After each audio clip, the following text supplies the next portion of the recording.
सोनिया गांधींची ममता बॅनर्जींना मोठी ऑफर। तृणमूल काँग्रेस पक्ष काँग्रेसमध्ये विलीन करण्याची ऑफर। ममता बॅनर्जींना राष्ट्रीय उपाध्यक्ष बनवण्याचा प्रस्ताव। सूत्रांची माहिती।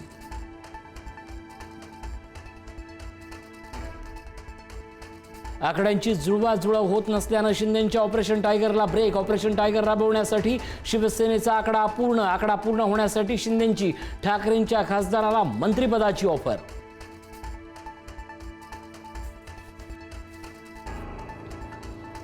गोकुळ गीते नाशिक विधान परिषद लढवण्यावर ठाम। फडणवीस दिल्ली दौऱ्यावर असल्याने गीते उपमुख्यमंत्री शिंदेंची घेणार भेट। अनेक नगरसेवकांचा पाठिंबा असल्याचा गीतेंचा दावा। नाशिक विधान परिषद निवडणुकीवरून महायुतीत नाराजीचा सूर। गोकुळ गीते यांना भाजप पाठबळ देत असल्याची चर्चा। आज मुंबईत शिंदेंच्या शिवसेनेची महत्त्वाची बैठक।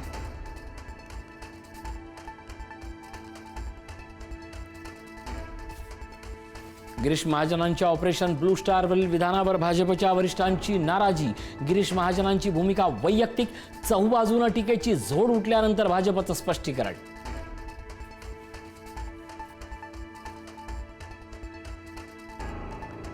अजितदादांच्या निधनानंतर राष्ट्रवादीचा पहिलाच वर्धापन दिन। दिल्लीत सुनेत्रा पवारांच्या हस्ते ध्वजारोहण।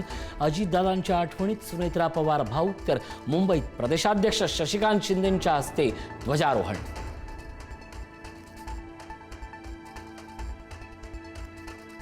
पंतप्रधान मोदींचा नवा महाविक्रम। पंडित नेहरूंच्या सलग 4397 दिवस पंतप्रधान राहण्याचा विक्रम तोडला। केंद्रीय मंत्रिमंडळ बैठकीत मंत्र्यांकडून मोदींचं अभिनंदन।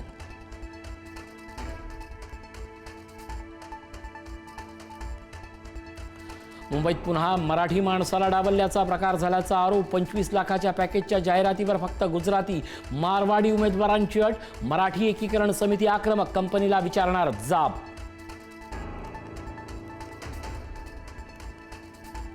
बोंदुखरात प्रकरणातील कथित अश्लील व्हिडिओ परदेशात 20 रुपयात विकल्याचा धक्कादायक प्रकार। सायबर पोलिसांनी तब्बल 74 टेलिग्राम ग्रुप शोधले। श्रीलंका, नायजेरिया, फिलिपिन्समध्ये व्हिडिओ विकल्याची माहिती।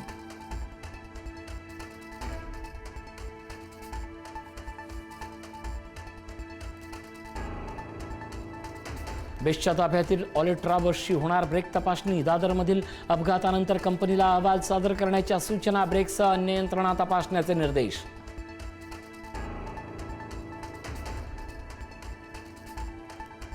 सोलापुरात गोकुळ साखर कारखान्याविरोधात शेतकरी आक्रमक। 130 कोटी रुपयांच्या थकीत बिलासाठी जलसमाधी आंदोलन।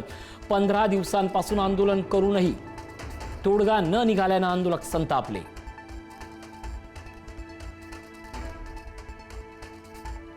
मान्सूनचा वेग मंदावल्याने तळ कोकणातच रेंगाळला। मुंबईकरांना मान्सूनची आणखीन प्रतीक्षा करावी लागणार। मान्सूनच्या आगमनासाठी पुढील आठवड्याची वाट पाहावी लागणार।